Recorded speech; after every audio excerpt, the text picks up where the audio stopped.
I want to talk to the version of you that keeps saying, I want to change, but I don't think I can.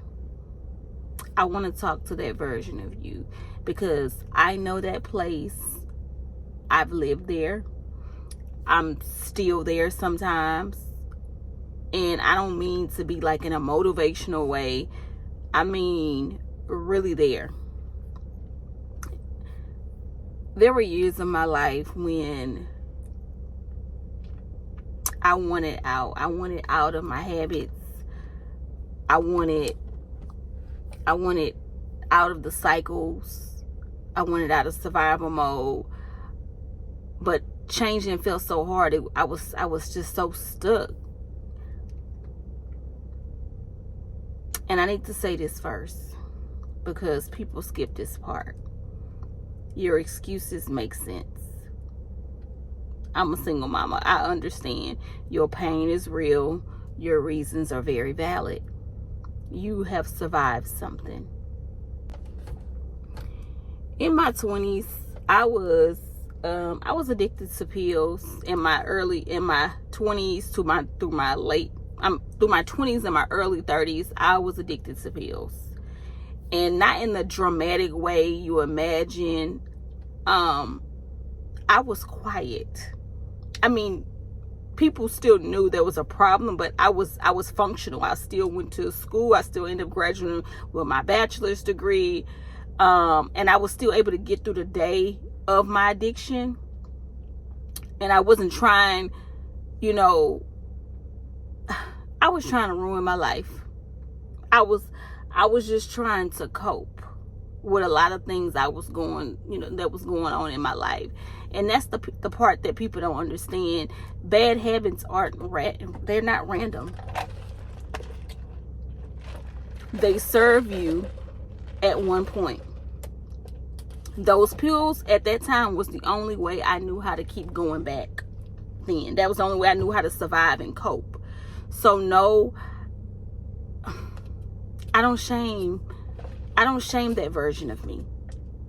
I don't, because I did what I needed to do with what I had and what I felt I needed to survive, But here's where things shifted for me.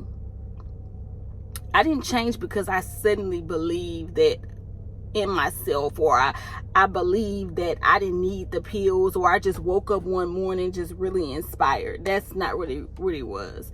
I changed when I finally saw the truth of where my life was headed if I didn't stop. I was tired of my own puke. I was not the dream version. Like I imagined myself without depending on pills at a time. I saw myself still depending on something outside of me just to function. I was still tired. I was still numb. I was still surviving instead of living. And something in me said, I don't want this for myself. That moment was very loud. It was heavy. Because once you see it, you really can't unsee it. And letting go didn't feel empowering. It felt like grief.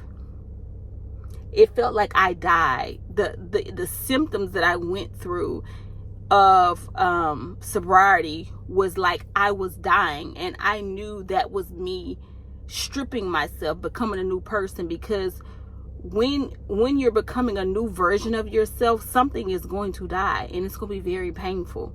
That is the best way I understood it, and what I was going through. Because it wasn't that I was just giving up pills. I was giving up the version of me that survived with them. I was giving up that person, that soul.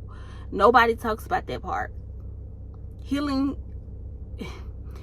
feels like loss before it feels like. Fast forward years later, I'm clean. I'm in my middle 30s. I was working a job that I was just tired of. I was tired of making ends meet. I was tired of reporting to people. I was just sick and tired.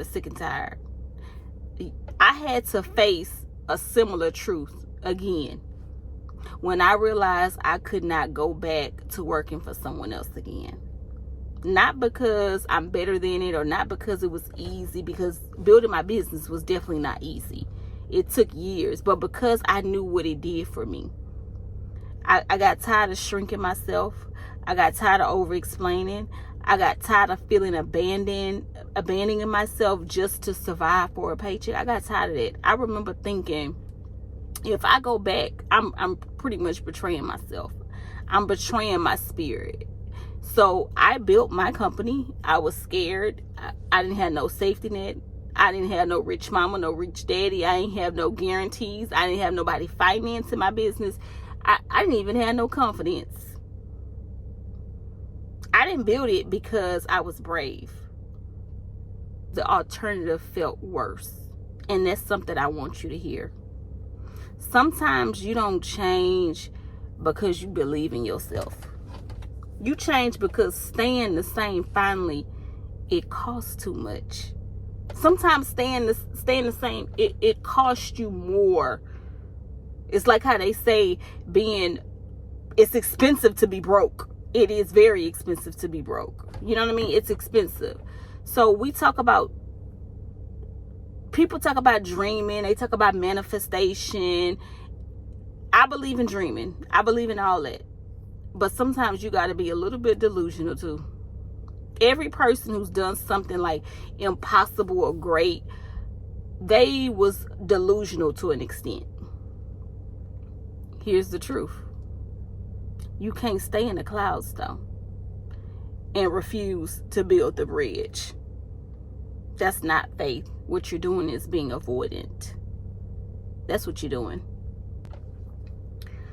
When I started healing, I didn't just imagine my best self. I pictured myself in work clothes, sitting at tables with business. I pictured that. The version of me who never stopped numbing, who stayed exhausted, who taught her child survival instead of safety. And I saw that version of myself in real people and outcomes. I decided something very clearly. I would rather be uncomfortable growing than comfortable dying inside. Because there's no like an automatic reward for suffering. No, pain doesn't turn into purpose on its own. You got to work for it. You got to go through it. You got to you got to go through some things. You got to be vetted. If you don't decide to make something out of it, it just repeats itself. So if you listening to my video right now and you thinking I've tried, I failed so many times, so have I. I've relapsed. I've wanted to give up on my business. Try again. Not perfect, not like everyone else, but honestly, just try again. Change doesn't come from motivation. It don't. It comes from finally telling yourself the truth about where your life is going and what you are deciding.